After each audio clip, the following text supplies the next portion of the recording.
দেশটা কেমন যেন হয়ে গেছে, মানবিক মূল্যবোধ একেবারে ধ্বংস হয়ে গেছে। একটা সেনাবাহিনীর সদস্যর গায়ে ডাকাত, লস্কর, চোর যদি আঘাত হানতে পারে তাহলে বুঝতে হবে সমাজে কিছু নাই, আইন কানুন বলতে কিছু নাই। আমি এটাকে কোনো গুরুত্ব দিতাম না।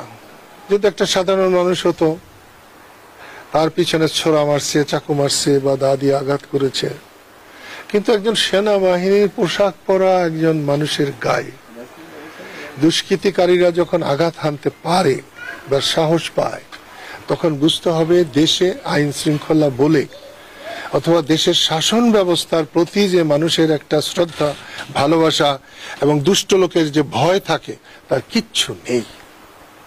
আমি এসেছি, মৃত্যু মানুষের জন্মের পরে অবধারিত সত্য। সে মৃত্যু হয়েছে, বাবা বেঁচে আছেন, বোন আছে, তাদের বুক কেমন করছে। টাঙ্গাইলের মানুষকে দেখতে এসেছি, দেখে গেলাম। সমাজটাকে বদলাতে হবে। অল্প কদিনের মধ্যে একটি বিরাট পরিবর্তন হয়েছে। এটাকে বিপ্লব বলা চলে, এটাকে মহাবিপ্লব বলা চলে। গত 16-17 বছর শেখ হাসিনার নেতৃত্বে দেশটা ভালো চলে নাই। এবং অনেকে মনে করেন আওয়ামী লীগের সরকার। আমি বলবো না, আওয়ামী লীগের সরকারও ছিল না, মানুষের সরকারও ছিল না, শেখ হাসিনার সরকার ছিল। এবং যত কিছু অন্যায় করেছে তার 90% শেখ হাসিনা করেছে, বাকি বাধ্য হয়ে হয়তো 2-4 জন করেছে। এর পরিবর্তন দরকার।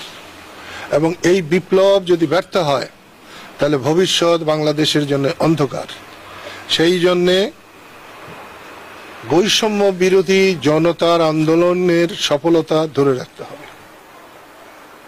এবং সেইখানে আমাদের এই সন্তানের জীবন দান আল্লাহ কবুল করুন এবং এই শেষ ব্যক্তি হোক যার দ্বারা আমাদের আইন শৃঙ্খলা ফিরে আসুক, এই আশাবাদ ব্যক্ত করি।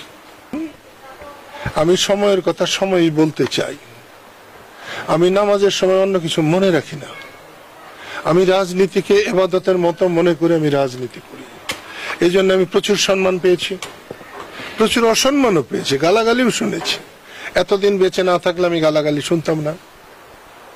আমি যদি 71-এ যুদ্ধ না করতে পারতাম, যারা গালাগালি করেন তাদের অধিকাংশদের জন্ম হয়তো পাকিস্তানের জারজ হিসাবে হতে পারত।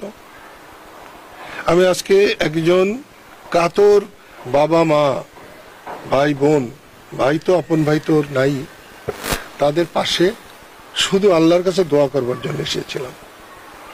অন্য কোনো দিন আপনারা আমাকে ধরবেন, তত্ত্বাবধায়ক সরকার কতদিন থাকবে, কতদিন থাকার দরকার, মানুষের চাহিদা কি, আমি অকপটে বলবো, আমি কোনো কথা দ্বিধা করে বলবার চেষ্টা